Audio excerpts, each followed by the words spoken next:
আমরা আমাদের মধ্যে আজকে পেয়ে গেছি অত্যন্ত দক্ষ একজন সংগঠককে, যিনি বিগত দিনে মমতা বন্দ্যোপাধ্যায় আমাদের দলনেত্রী কংগ্রেসে থাকাকালীন তার সহযোদ্ধা ছিলেন।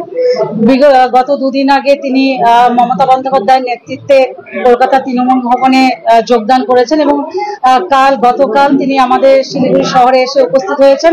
তা আমরা লক্ষ্য করেছি মানুষের মধ্যে অত্যন্ত উন্মাদনা এবং যেভাবে তাকে বরণ করে নিয়েছে সাধারণ কর্মীরা, সেটা চোখে পড়ার মতো ছিল। আজকে আমরা দলের পক্ষ থেকে দার্জিলিং জেলার সমতলের তৃণমূল কংগ্রেসের পীঠস্থান অর্থাৎ আমাদের কাছে মন্দির, আমাদের দলীয় কার্যালয়, সেই কার্যালয়ে তাকে আমরা শঙ্কর মালাকার মহাশয়কে আজকে বরণ করে নিলাম।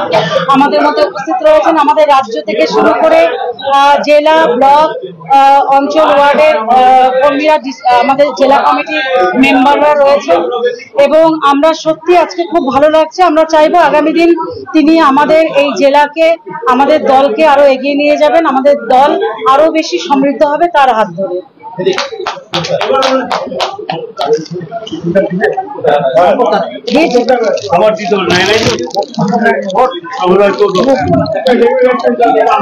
বন্দে মাতরম, বন্দে মাতরম, জিন্দাবাদ জিন্দাবাদ জিন্দাবাদ, জিন্দাবাদ জিন্দাবাদ জিন্দাবাদ, জিন্দাবাদ জিন্দাবাদ জিন্দাবাদ, জিন্দাবাদ জিন্দাবাদ জিন্দাবাদ, বন্দে মাতরম, বন্দে মাতরম। আমাদের মাটির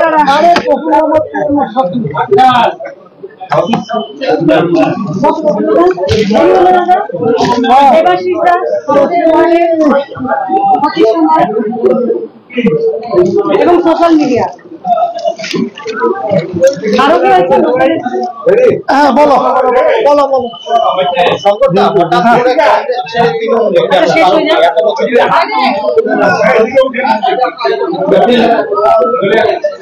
আমরা করে নিই আমাদের জেনারেল সেক্রেটারি রতন ভাস্কর মহাশয়, মাটির সভাপতি অভিজিৎ দাঁড়িয়ে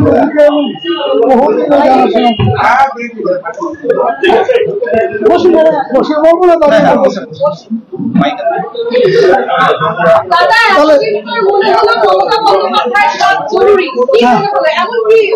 বলছি বলছি প্রশ্নটা এখান থেকে আসছে, আমি স্টার্ট করি। আমি দীর্ঘদিন প্রায় 48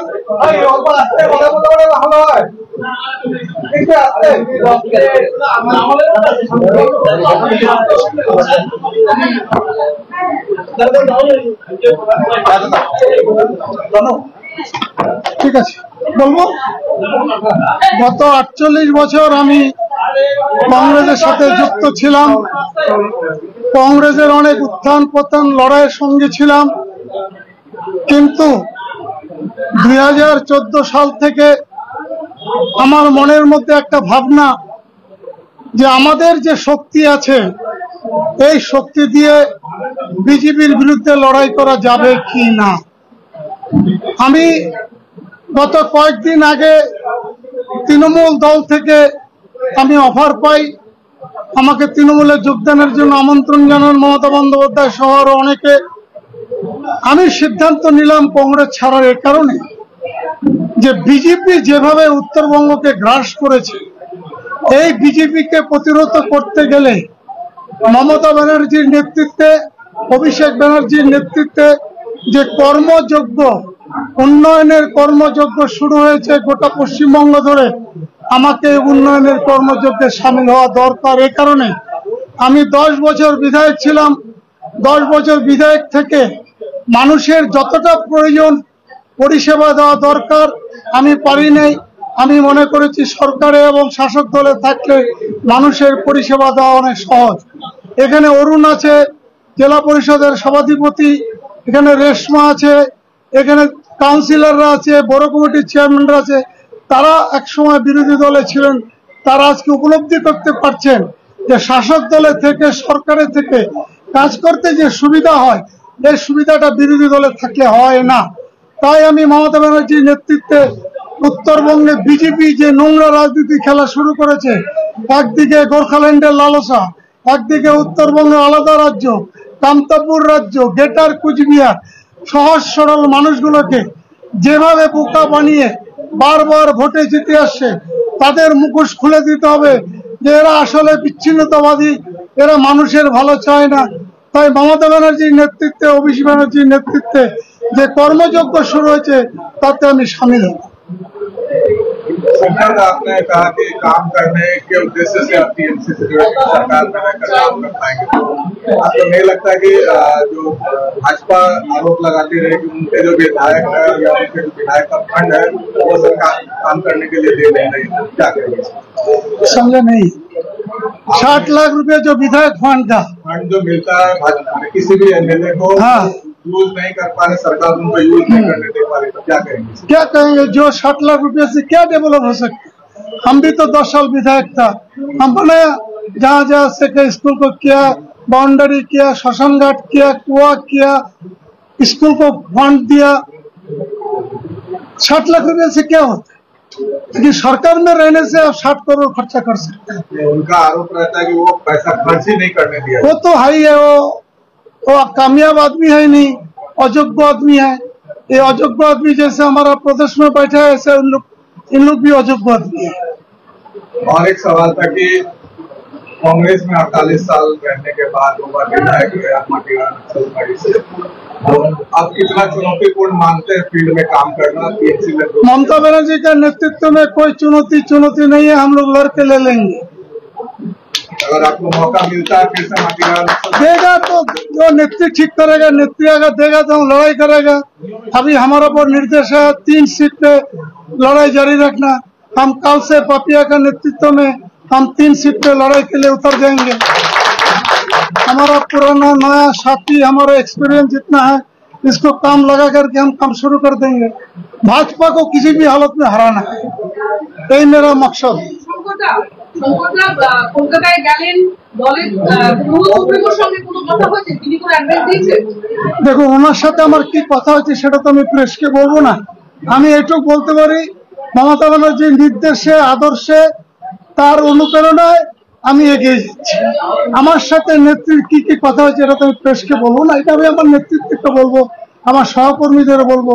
এখানে অনেক সিনিয়র লিডার আছে, অলোক চক্রবর্তী থেকে শুরু করে, কাজল ঘোষ থেকে শুরু করে, অরুণ, দীপক শীল, আনন্দ, যারা 100 বছর, যারা একসময় আমার সাথে কংগ্রেস করেছে।